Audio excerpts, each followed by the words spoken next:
Hi guys, welcome back to my channel, the iTeach channel, and today I'm going to give you another set of an idea.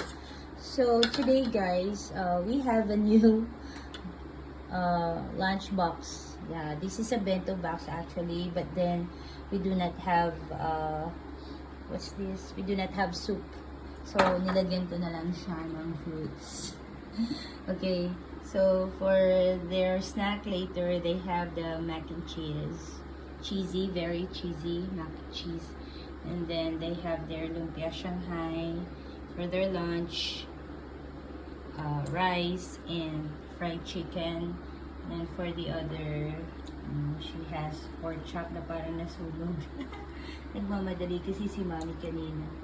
And then they have also their apple rings.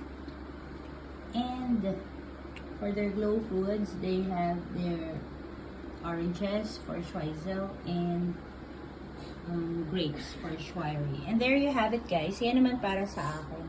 So, diba, ang ganda ng bento box na to kasi ayan, pwede siyang malagyan ng sa baba ng ang tawag dito hot water, and then pag kumain ka, iinit na siya. So, pero syempre, hindi naman nila gagawin yun sa school. But then, ang kagandahan dito, stainless kasi siya. It's a stainless steel, kaya madali siyang linisin. Hindi rin kumakapit yung taba. So, there you have it guys. Thank you for watching. See you next time. Bye!